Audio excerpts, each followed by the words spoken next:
Life is very simple, but we seem to make life a very complicated manner. So, I'm just here as a friendly reminder for all my wonderful Christians, praise Jesus. For all my wonderful Muslim, get on the carpet, get on the magic carpet, 5 times the forehead hit the floor so hard. Man, that forehead got a mark on it now. Man, that forehead about to fly somewhere like a rocket. Real shit. But we have to start to understand where these practices come from so we can start to actually get back in sync with the fucking calendar. Not that you necessarily need to, but when you understand what the calendar is built off of, when you understand where does Islam derive its Eids from, its holidays, its celebrations, you start to understand that all these things are just based on the distance and closeness of the sun. All these things are based on the waxing and the waning phases of the moon, and the certain transitions that we go through in the year, just as far as summer, winter, fall, and spring, and things of that nature. And each of those things, through our religion, were all anthropomorphized and given a particular shape and form as far as religious practices or ceremonies. You can even go make clothes out of these seasonal transitions. This is why a lot of the fashion industry will switch the colors up based on the season, because certain things are more in let's say in season. That's what we say. Oh, what season is it? What fashion season is it? Oh, right now it's fall season. Okay, so we gotta switch up our cover displays and all that, because I used to work at a fashion store, so I know they'd be doing this too, obviously, and any reasonable business would be doing this too. So if you're in Canada, let's say, if you're in somewhere like Russia, somewhere extremely cold, that in wintertime, the snow shoveling businesses are going to be more active, therefore it's going to be more profit and things like that. So we as humans, we follow and do things based on the energy transitions that are happening outside of us, because those things are deciding a lot of factors. A lot of people don't go outside, for example, based upon the weather being hot and things like that. So a lot of these temperatures, a lot of these things affect our mind and how we move on the third dimension and things like that. But it's a travesty and it's a tragedy when you walk around worshiping some shit like Allah, Buddha, Jesus, whatever you want to call it, not realizing that was just a form created by some fucking Jew a while back, and they basically created a fucking marketing scheme, bro. Just like how today's ain't nothing changed. They still doing things the same way they did it now. Same way when you fucking look at how these companies have different names like Mars, Kit Kat, all these different companies, but really they're owned by the same person.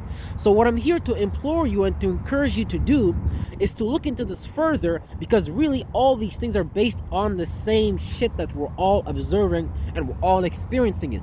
When the sun travels through its seasonal transitions, 3 houses in each fucking season, we experience different conscious forms of energy that is reflected to us via our own relative positioning within the space and time continuum.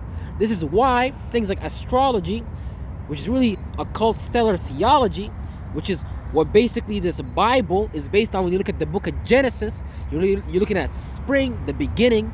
You can look at it like, God said, let there be light. God said, let there be objectivity. And God said, let there be darkness. God, let there be subjectivity.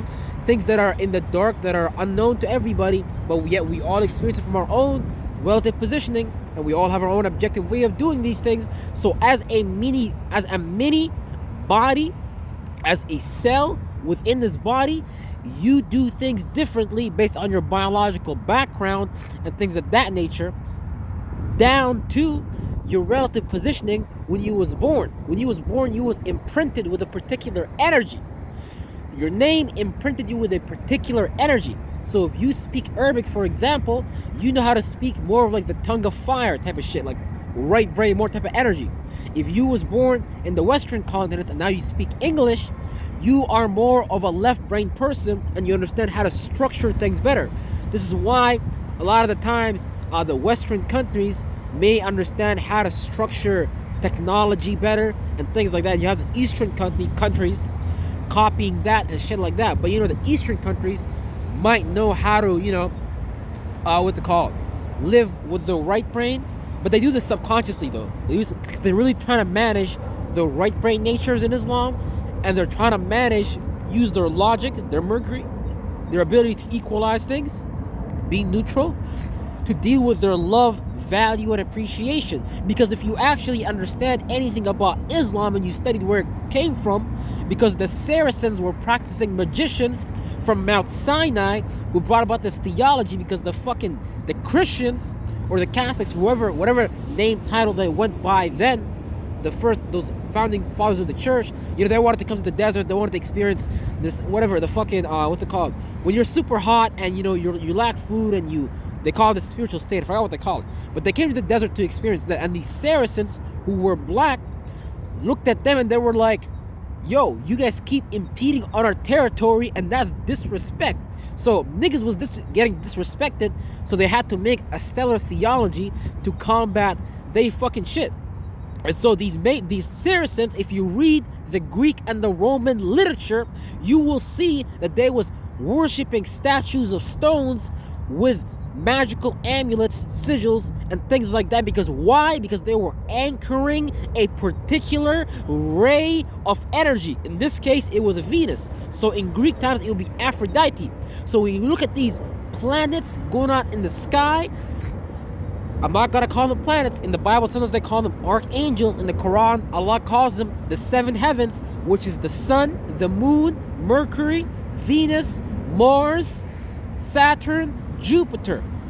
Those Saturn having the strongest influence on Earth. The later ones, which is Neptune, Pluto, Uranus, and things like that, have little influence, but they still affect us. And all these are keys for you to build your subconscious mind and for you to begin to experience what God has implemented in you as your design. This is why we even create lettering systems based on those things, because when you understand a lettering system, it's really a gematria, numerology system which tracks down an attribute and a characteristics. And when you understand how to put these things together, you understand how to replicate the creation of the DNA, which is just another way to reprogram the DNA based on what we're doing. Because when we create a sigil, when we create a letter, we create a marker in time to remember something. So when you're working out at the gym, you remember the last time you did this much deadlifts. So next time when you come to the gym, you want to remember, okay, I did this, okay, I want to exceed this a little bit more. So this is just another way to track down what you're doing with your mind. The letter A, for example, is from the numerology number 1, which is also the Hebrew Aleph. In Arabic, al-Alif, which is just basically all the same thing. So all these languages are pointing towards the same thing. Aleph having leadership. When you wake up in the morning, Aries time, from 5 to 7 or from 6 to 8, whatever geographical location you are at, you experience your time zone differently. And based on the geographical location you're in, that too as well represents a virtue and principle of God, because we're all cells within this body, within the body. So we have bodies within bodies within bodies. Your cells, if you were to look under a microscope, you would find a body within a body within a body, a universe within a universe within a universe within a universe. And when you study Allah, when you study the Bible, you're understanding the nature of God.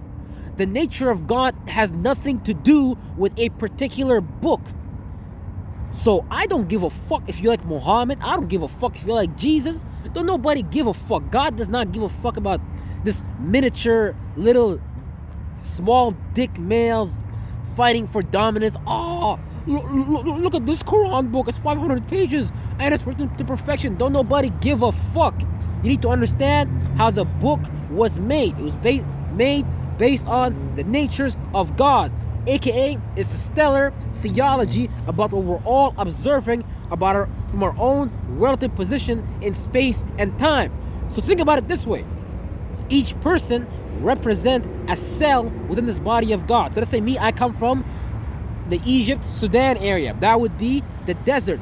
Mars, Aries was unleashed in that area to a heavy degree. So a lot of the tribesmen there like to maintain their individuality, so they cannot agree upon certain things and form a strong nation That's why they're always playing out separately. But that played out as strengths because these tribes, they weren't organized. They were like all using different types of weapons. They were like very individualistic. But that played out as a strength when they went against the Byzantines and like all these type of the Roman Empire, all these type of niggas. Way before the bullshit came. And you know, because look, when you understand this, occultists and sorcerers and wizards behind this shit, you gotta get outside of your ego. It's not about your fucking religion. This is about way bigger shit than that.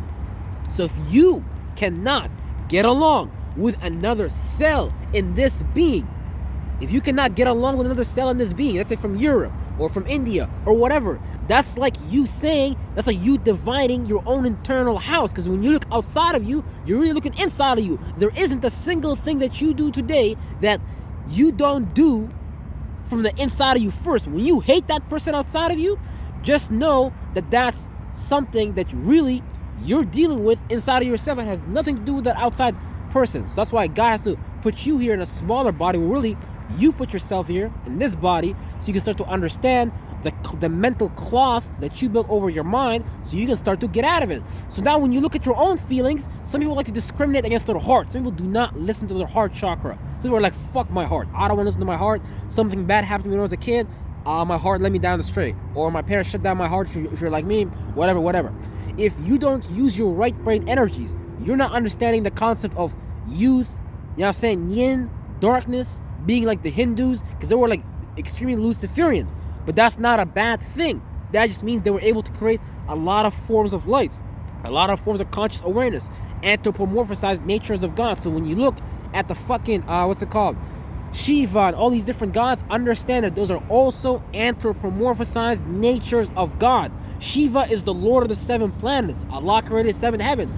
In the Bible, Yahweh or God or Jesus or whatever created 7 archangels. It's all anthropomorphizations of what we're all observing from our own relative position. So brothers and sisters, let me ask you this. Do you want to be stuck for another 2,000 years sitting here, going to speaker's corner, hashing it out? Oh no, brother, you know, that's semantics.